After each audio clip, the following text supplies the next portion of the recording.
Outsourcing শ্রমিক নিয়োগ বন্ধ নবম পে স্কেল ঘোষণা সহ 10 দফা দাবিতে চট্টগ্রামে সংবাদ সম্মেলন করেছেন Bangladesh Labour Federation BLF Chittagong. গত শনিবার সকাল 10টায় বাংলাদেশ লেবার ফেডারেশন বিএলএফ এর চট্টগ্রাম মহানগর কার্যালয়ের হল রুমে সংবাদ সম্মেলনটি অনুষ্ঠিত হয়। সংবাদ সম্মেলনে লিখিত বক্তব্য ও দাবি উপস্থাপন করেন বাংলাদেশের লেবার ফেডারেশনের বিএলএফ চট্টগ্রাম মহানগর কমিটির সভাপতি নুরুল আবছার তৌহিদ। লিখিত বক্তব্যে বলা হয়েছে, শ্রমিকদের সংগঠন গড়ার ও করার স্বাধীনতাকে নানাভাবে সংকুচিত করে রাখা হচ্ছে। শ্রম আইনের অগণতান্ত্রিক ধারাগুলো বাতিল করে গণতান্ত্রিক ও শ্রম আইন প্রবর্তন করা, শ্রমিকদের পেশাগত স্বাস্থ্য সুরক্ষা, কর্মের পরিবেশ ও সামাজিক নিরাপত্তা, কর্মক্ষেত্রে নিহত আহতদের ন্যায্য ক্ষতিপূরণ নিশ্চিতকরণ, সকল সেক্টরের শ্রমিকদের জীবনমান উন্নয়ন ও জীবিকার সাথে আসন্ন জাতীয় বাজেটে সুস্পষ্ট দিক নির্দেশনার জোর দাবি জানিয়েছেন সংবাদ সম্মেলনে উপস্থিত বাংলাদেশের লেবার ফেডারেশনের নেতৃবৃন্দ।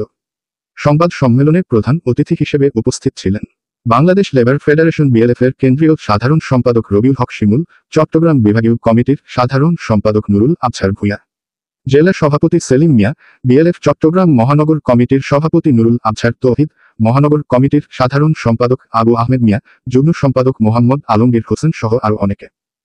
পুনঃপ্রক্রিয়াকরণ বিধিমালা 2011 সালে হলেও জাহাজ পুনঃপ্রক্রিয়াকরণ আইন হয়েছে 2018 সালে।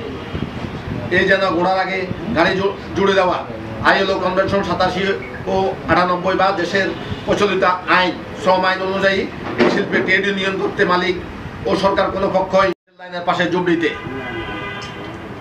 নির্মাণ কাজটি খুবই ঝুঁকিপূর্ণ, নিরাপত্তাহীনতার মাঝে জীবনের ঝুঁকি নিয়ে কাজ করে চলছে, অথচ শ্রমিকদের দেখভাল করার দায়িত্ব শ্রম ও কর্মসংস্থান মন্ত্রণালয়ে থাকলেও সংশ্লিষ্টরা দায়িত্ব পালনে অবহেলা করছে। নির্মাণ শ্রমিকদের দীর্ঘদিনের দাবি কর্মস্থলে পর্যাপ্ত নিরাপত্তা সরঞ্জাম দেওয়া, নিরাপত্তা বেষ্টনী ব্যবহার করা, রেশনিং ব্যবস্থা চালু, বাসস্থানের ব্যবস্থা, কর্মস্থলে আহত এবং নিহতদের উপযুক্ত ক্ষতিপূরণ প্রদান, নিয়োগপত্র প্রদান, রেল লাইনের পাশে জুবড়িতে। নির্মাণ কাজটি খুবই ঝুঁকিপূর্ণ, নিরাপত্তাহীনতার মাঝে জীবনের ঝুঁকি নিয়ে কাজ করে চলছে, অথচ শ্রমিকদের দেখভাল করার দায়িত্ব শ্রম ও কর্মসংস্থান মন্ত্রণালয়ে থাকলেও সংশ্লিষ্টরা দায়িত্ব পালনে অবহেলা করছে।